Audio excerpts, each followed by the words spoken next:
Namaskar, good evening viewers. You are watching House Highlights on Sansad TV. I'm your host Rajiv Kumar Singh. A two-day discussion on glorious journey of 75 years of Constitution of India began in the Rajya Sabha on Monday. In this program, we will take a look at all that transpired on Monday in the two houses of Parliament. Before we delve into the details, let us take a quick look at the headlines. Discussion on the glorious journey of 75 years of the Constitution of India begins in the Rajya Sabha. Family and dynasty brazenly helped by constitutional amendments during Congress era, alleges Finance Minister Nirmala Sitharaman. Stresses constitutional amendments should always be for the good of the people.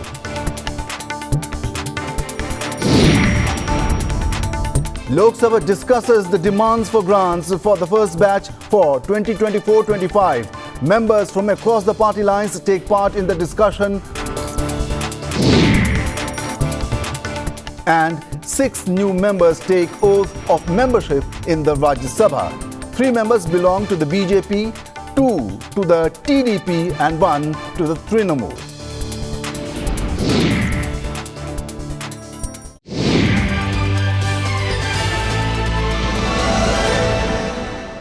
The proceedings of the Rajya Sabha on Monday began with the swearing-in of newly elected members. Sana Satish Babu and Masthan Rao Yadav Bidha, members of the TDP from Andhra Pradesh, took oath. Following them, BJP's Rayaga Krishnaiya was sworn in as a new member of the House. BJP member from Haryana, Rekha Sharma, took oath.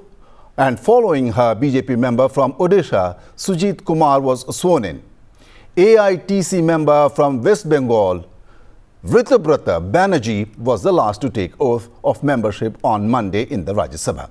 Rajya Sabha Chairman Jagdeep Dhankar informed the House about the demise of a former Rajya Sabha MP from Chhattisgarh, Sri Gopal Vyas, and former MP from Tamil Nadu, Dr. K. Malaiswamy. The members observed a moment of silence to pay tribute to the departed leaders. The Rajya Sabha began a two-day discussion on the glorious 75-year journey of Indian Constitution on Monday. Before the discussion commenced, Chairman Jagdeep Dhankar remarked that the Constitution has been the bedrock of the world's largest democracy, testament to the profound wisdom of its architects and the resilience of our democratic spirit. Honorable members, today we commence a two-day commemoration of a defining moment in our nation's history, the 75th anniversary of our Constitution's adoption on November 26, 1949. This milestone invites us not to just celebrate, but to deeply reflect on our journey and chart our path forward. This Constitution has been the bedrock of the world's largest democracy, testament to the profound wisdom of its architects and the resilience of our democratic spirit. Let our deliberations in this House over the next 2 days reflect the gravity of this occasion. May our discussions strengthen the bond between our parliamentary institutions that seek to serve 1.4 billion people, fructifying their expectations and aspirations. As we look ahead to 2047, when India marks centenary of its independence, let our debates illuminate the path forward towards our vision of Viksit Bharat.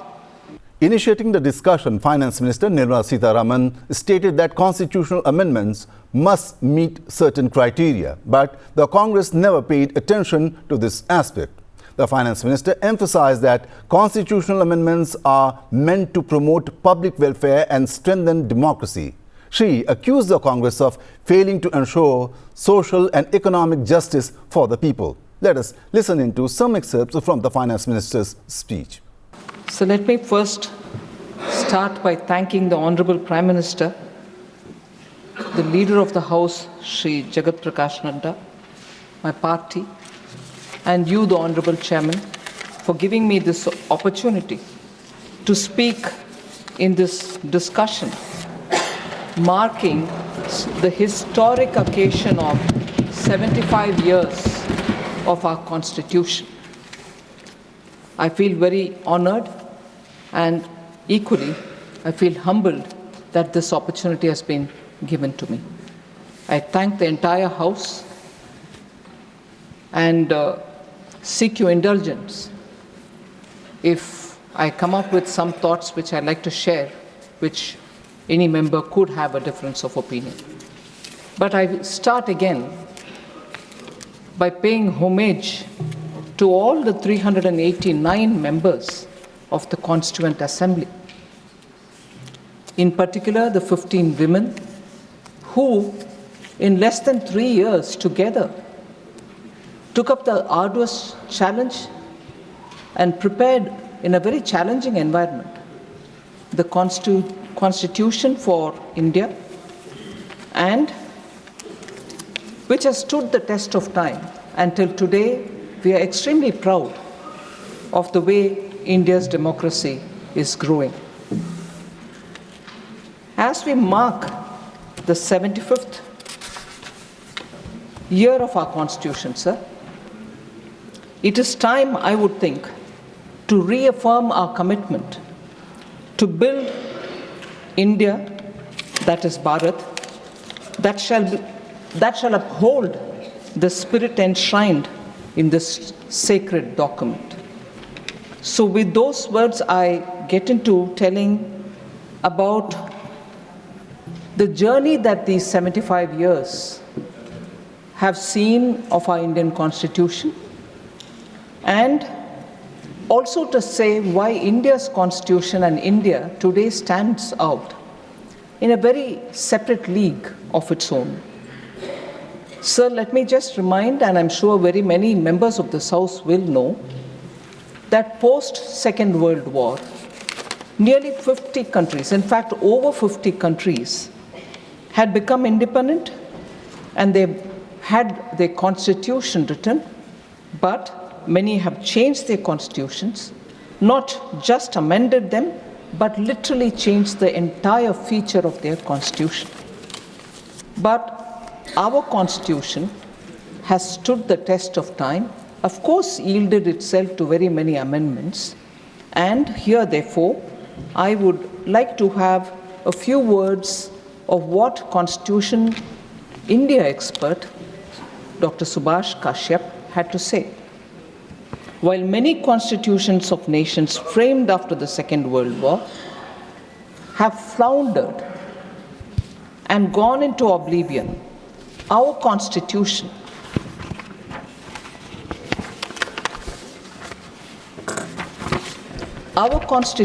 successfully faced many crises and survived. This itself is evidence of its resilience, dynamism, and growth potential. Now, India's experience has shown that our Constitution remains robust, yielding to several amendments, as I said, which were the need of the hour. And Dr. B.R. Ambedkar, the chairman of the drafting committee, had said, and I quote, "I feel, however good a constitution may be, it is sure to turn out bad because those who are called to work it happen to be a bad lot. However bad a constitution may be, it may turn out to be good if those who are called to work it happen to be a good lot." Unquote. These are words of Dr. B.R. Ambedkar, sir. Taking part in the discussion, Petroleum and Natural Gas Minister Hardeep Singh Puri said Congress did not have courage to act on Article 370. He further said that the Congress is nostalgic for British colonial era. He even claimed that Sardar Vallabhbhai Patel was opposed to granting special status to Jammu and Kashmir. Madam, it needs to be stressed that Article 35A was not included in the Constitution under Article 368. It was implemented quickly and quietly by a presidential proclamation in 1954 without being tabled in Parliament. Under the separate Constitution, permanent residents could purchase land and immovable property, vote and contest elections, seek government employment, and avail themselves of other state benefits such as higher education and health care. Non-permanent residents of the state, even if Indian citizens, were not entitled to these privileges. The provisions facilitated by Article 35A and the state's permanent resident laws were criticized over the years for their discriminatory nature, including the hardships imposed on immigrant workers, refugees from West Pakistan, and the state's own female residents who could lose their permanent resident status by marrying out of the state. The industry of brokers who claimed to be representatives of J&K enabled a culture of stone pelting and corruption. Government schemes remained unimplemented.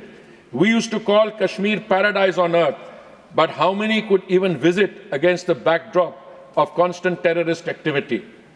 Sir, as a Foreign Service officer who was part of diplomatic missions to many countries, and I was also stationed in Geneva and New York, I would often see India's image get tarnished because of the Kashmir issue. Countries with terrible human rights records deigned to lecture us. On 5th August 2019, President of India, Shri Ramnath Kovind ji, issued a new presidential order whereby all the provisions of the Indian Constitution were made to apply to the state without any special provisions. This implied the state's separate constitution stood inoperative, including the privileges granted by Article 35A. Madam, it took the indomitable courage and resolve of the Honorable Prime Minister, Shri Narendra Modi ji, to abrogate this article of the Constitution, which, though intended to be temporary, was made de facto permanent by appeasement politics. Only Prime Minister Modi could have dared to do so. Before he took the final decision of 5th August 2019, many of the so-called representatives of the state had dared him, saying that if anyone even touches Article 370, aag lag jayegi.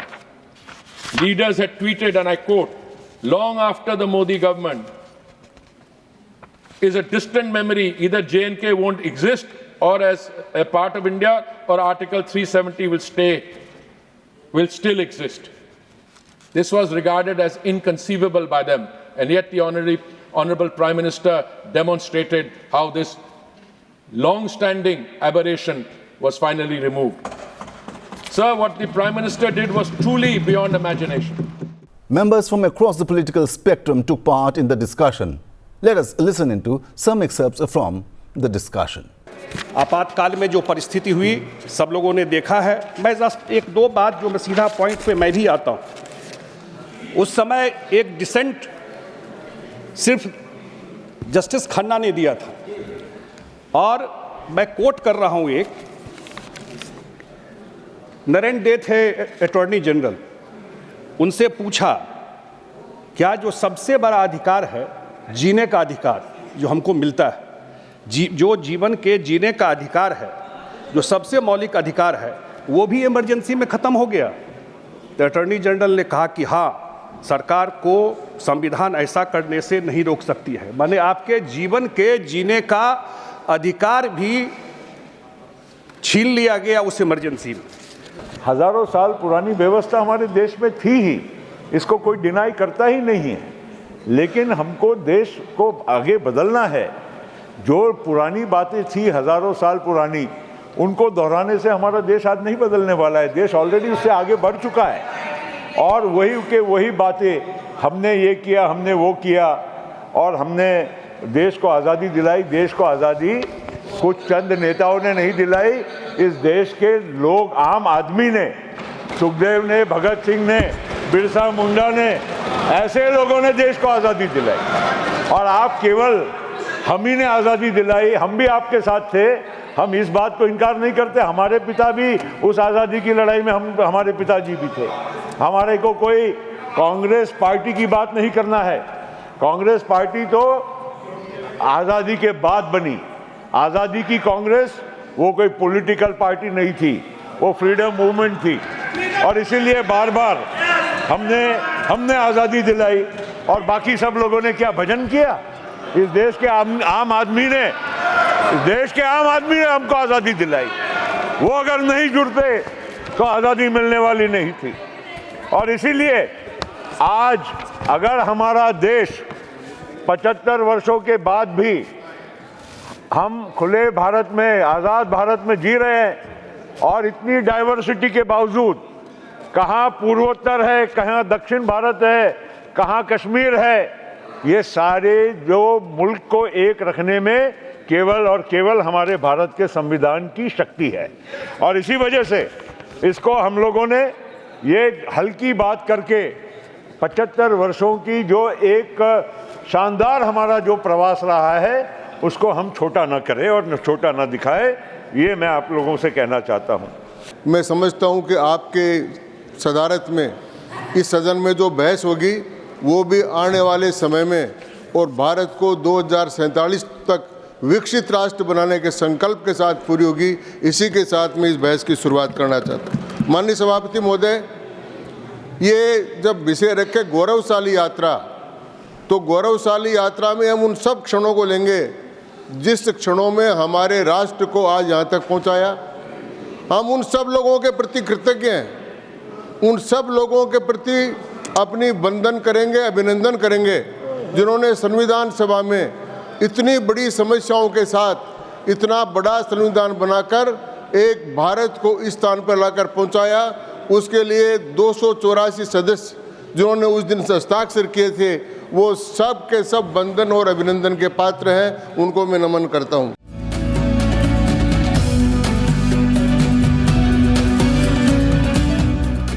The Lok Sabha on Monday took up discussion on supplementary demands for grants for first batch of 2024-25. Members from various political parties took part in the discussion. मैं माननीय प्रधानमंत्री जी और वित्त मंत्री जी को धन्यवाद देता हूं कि वे वित्तीय घाटा को काबू करने के लिए बजट के समय जो उन्होंने 5.1% ऑफ फिस्कल डेफिसिट का बात किया था वो अब 4.9% कर दिया गया। इसके यह बताता है कि यह सरकार कितने अच्छे ढंग से वित्तीय प्रबंधन कर रही है। सभापति महोदय, मैं इस सप्लीमेंट्री डिमांड में जो रेयर हेल्थ डिजीजेस के लिए 317 करोड़ रुपए अलग से दिया है, उसके लिए भी रेयर हेल्थ डिजीज सफ़र करने वाले सभी मरीजों की तरफ से इस सरकार को बहुत बहुत आभार व्यक्त करता हूँ, क्योंकि दुनिया का 1/3 रेयर हेल्थ डिजीजेस हमारे देश में होता है। वैसे ही हेल्थ रिसर्च के लिए जो 89 करोड़ रुपए की राशि सप्लीमेंट्री डिमांड में दी गई है, उसके लिए भी यह बहुत ही अच्छा फैसला है। सड़क दुर्घटना में घायल व्यक्तियों को कैशलेस ट्रीटमेंट के लिए जो 128 करोड़ रुपए की अतिरिक्त राशि दी गई है, वह भी यह बताता है कि यह सरकार कितनी संवेदनशील है। महोदय, जब पूरा 2020-21 में यह पूरा विश्व आर्थिक व्यवस्था से लड़खड़ा रहा था, तो उसके बाद हम उठ करके दुनिया में बड़े राष्ट्रों में सबसे तेज इकोनॉमी से बढ़ने वाले हम राष्ट्र हुए हैं, और यही जनता के अटूट विश्वास से खरा उतरने का मोदी मैजिक है। आप ये आंकड़ा बता दें 10 साल के पहले का, और 10 साल के दौरान करीब 81,779 करोड़ जो हैं वो इलाज के लिए खर्च किया गया है मोदी जी के राज में पिछले 10 सालों में। तो हम कह सकते हैं कि विश्व की लार्जेस्ट जो है ये हेल्थ केयर योजना है, पिछले 10 सालों में हम देख रहे हैं। और बैंकिंग सेक्टर की मैं बात करूं, यूपीए में यूपीए सरकार ने 10 साल पहले ये छुपा के रखा और देश को गुमराह किया। उन्होंने कहा कि एनपीए सिर्फ 2,50,000 करोड़ ही बताया गया रिकॉर्ड पे, जबकि एक्चुअल जो था वास्तविक वो करीब 8,50,000 करोड़ एनपीए था। जो अब पहले एक फोन बैंकिंग का कल्चर था, अभी प्रोफेशनल बैंकिंग है, और इस एनपीए को आईबीसी ला करके उसको इम्प्लीमेंट करके रिजोल्यूशन करके बैंकों की हालत जो है वो अच्छी बनी है। तो एक रिजीम 10 साल पहले छुपाने वाली थी, कंसीलमेंट करने वाली थी, और पिछले 10 साल में एक ट्रांसपेरेंसी का जमाना आया है। The proceedings in the Lok Sabha began with the question hour. As usual, 20 questions for verbal answers were listed for the day. Among those, the House could reach 11 questions within the stipulated time. Questions that could be asked concerned Maharani Lakshmibai Rashtriya Smarak, schemes and programs for employment generation, formal and informal economy data, complaints lodged on the Samadhan portal, funds for drought-prone districts under NAFCC, fake universities, museum proposal for Malla Raja, regulatory exemptions for industries, short-term refinance loans sanctioned by NABARD in Karnataka, promotion of tribal and ethnic tourism, and employment exchanges. Responding to a question on formal and informal economy data, Minister of State for Finance Pankaj Chaudhary said that the Indian economy is rapidly progressing towards formalization, and this is leading towards better economic and social safety net. माननीय अध्यक्ष जी, भारतीय अर्थव्यवस्था वर्तमान समय में औपचारिकता की ओर तेजी से बढ़ रही है। इसके कारण देश की आबादी का एक बड़ा हिस्सा सामाजिक सुरक्षा के दायरे में कवर हो रहा है। इसी कारण उन्हें आर्थिक स्थिरता और सामाजिक सुरक्षा का बेहतर कवरेज मिल रहा है। जहां तक माननीय सदस्य का जो सवाल है कि क्या प्रयास किया गया है, अगर आप देखें तो उद्यम पोर्टल लेकर के हम आए, जिसमें 5.5 करोड़ MSME रजिस्ट्रेशन हुए और जिन्होंने औपचारिक सेवाओं से ऋण प्राप्ति की सुविधा प्राप्त हो रही है। वहीं पर हम ई श्रम पोर्टल लेकर के आए, जिसमें करीब पिछले 3 वर्षों में ही 30.46 लाख करोड़ श्रमिकों को पंजीकृत किया गया। अगर आप EFO का डाटा भी देखें तो 2014-15 में जहां 15.84 करोड़ लोगों ने रजिस्ट्रेशन कराया, 22-23 में अगर देखें तो 29.88 करोड़ लोगों ने रजिस्टर कराया। तो सरकार का लगातार प्रयास है कि लोगों को औपचारिक सेक्टर में लाया जाए। Replying to a question on fake universities, Minister of State for Education, Sukanta Majumdar, appealed to the members that while the government is doing its part, they too should use their social media handles to inform the young students and electorates about the fake universities in their region. अध्यक्ष महोदय कि जैसे आपके माध्यम से मैं honourable member को बताना चाहता हूं कि शिक्षा कॉन्करेंट लिस्ट में आता है एंड लॉ एंड ऑर्डर मूलतः स्टेट की विषय है।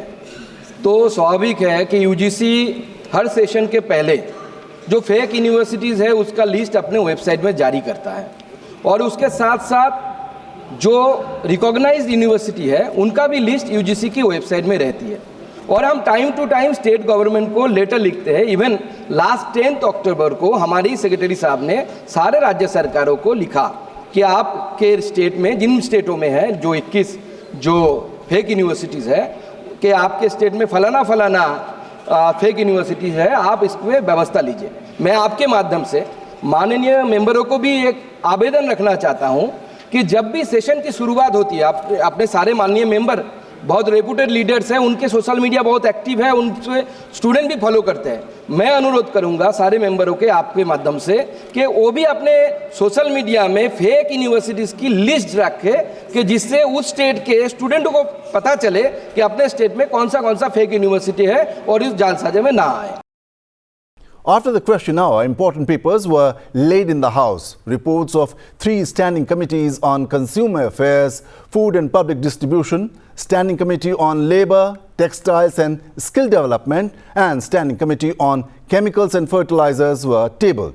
Designated members also tabled action taken statements of Standing Committee on Chemicals and Fertilizers, and final action taken statements were made on Standing Committee on Coal, Mines and Steel. Members of the Lok Sabha then raised matters of urgent public importance in the 0 hour. Arun Govil raised the issue of junior artists and technicians working in the film and TV industry. Kamaljit Sehrawat raised the issue of pollution in Delhi NCR and the inaction of the Delhi government. Nishikant Dubey mentioned about the liberation of Bangladesh, and Tapir Gao raised an issue connected with the Dalai Lama. Let us listen in. मैंने अपने जीवन के 50 साल जहाँ गुजारे हैं उसके बारे में कुछ हार्ड फैक्ट्स रखना चाहता हूँ आप सदन के सामने, यानी फिल्म एंड टीवी इंडस्ट्री। इस इंडस्ट्री में जो नींव के पत्थर होते हैं वो छोटे और मझोले कर्मचारी होते हैं, टेक्नीशियंस छोटे कलाकार होते हैं। इन कलाकारों का बहुत शोषण होता है, श्रमिकों का बहुत शोषण होता है। कॉन्ट्रैक्ट भी होते हैं जो अधिकतर फिल्म निर्माताओं और निर्देशकों के पक्ष में होते हैं। इन पर भारत सरकार और राज्य सरकार के श्रम कानून लागू होने चाहिए। इन्हें सुविधाएं मिलनी चाहिए जैसे काम के निर्धारित घंटे, फायर सेफ्टी, इलेक्ट्रिकल मिसहैप से बचना चाहिए, निर्धारित समय के पश्चात ओवरटाइम होना चाहिए, श्रम कानून के अनुसार अवकाश, महिला कामगारों को प्रसूति अवकाश, चिकित्सा सुविधा। अपने जीवन के संध्या काल में जब इन कर्मियों की आय का कोई साधन नहीं रहता, उस समय सभी सरकारी कानूनों के अंतर्गत सुविधाएं मिलनी चाहिए, जैसे प्रोविडेंट फंड, ग्रेच्युटी, श्रमिक अस्पताल इत्यादि भी इन्हें उपलब्ध कराए जाने चाहिए। दिल्ली की वर्तमान सरकार से दिल्ली की इस खतरनाक स्थिति पर काबू पाने की कोई उम्मीद नहीं है। दिल्ली का वायु प्रदूषण एक जटिल मुद्दा है, जिससे विभिन्न स्रोतों जैसे वाहनों के उत्सर्जन को कम करना, औद्योगिक उत्सर्जन को नियंत्रित करना, निर्माण धूल का प्रबंधन, आसपास के राज्यों में पराली जलाने से रोकना, अपशिष्ट प्रबंधन आदि को संबोधित करने के लिए एक बहुआयामी दृष्टिकोण की आवश्यकता है। लेकिन आदरणीय महोदया, दिल्ली की सरकार हर समस्या का समाधान सिर्फ मार्केटिंग करके करना चाहती है और उसकी वजह से दिल्ली में आज स्थिति गंभीर है। धन्यवाद सभापति महोदया। आज 16 दिसंबर है और 16 दिसंबर को आज के ही दिन बांग्लादेश स्वतंत्र हुआ था। भारतीय सेना ने, भारतीय सेना के नायकों ने और उस वक्त की लीडरशिप ने एक बहुत बड़ा काम किया था। 93,000 पाकिस्तानी सैनिकों को भारत ने बंदी बनाकर छोड़ा था और पाकिस्तान ने जो प्रजातंत्र की हत्या की थी, लोकतंत्र की हत्या की थी, हमने वहां लोकतंत्र स्थापित किया था। लेकिन मैं आपके माध्यम से सभापति महोदया, इस देश को यह बताना चाहता हूं कि इस आंदोलन में नजरुल इस्लाम, त्रिपुरा के जो राजा थे बर्मन फैमिली, कांग्रेस के जो मुख्यमंत्री रहे मुकुल सांगमा जो टीएमसी में है उनके पिताजी, और सबसे बड़ा जो योगदान रहा बाबू जगजीवन राम का, उस वक्त के रक्षा मंत्री जो थे, उनको इतिहास ने जो है, क्योंकि जय जवान जय किसान का नारा वही सफल हुआ था। दलित, वंचित, शोषित समाज से आने वाले बाबू जगजीवन राम ने जो ये भूमिका निभाई थी, उनको इतिहास ने भुला दिया। इंदिरा जी का योगदान था, कोई उसको नकार नहीं रहा है। मैं गवर्नमेंट ऑफ इंडिया को रिक्वेस्ट कर रहा हूं कि हिज होलीनेस 14 दलाई लामा को भारत रत्न से अवार्ड किया जाए और अभी से हम तैयार रहे। 15 दलाई लामा, साइनावाला दलाई लामा को रिकॉग्नाइज करेंगे या हिंदुस्तान में दलाई लामा को हम रिकॉग्नाइज करेंगे, ये फैसला बाकी है। That is all we have in this episode of House Highlights. We will keep you abreast with further developments during the winter session of Parliament. Keep watching Sansad TV. Good night.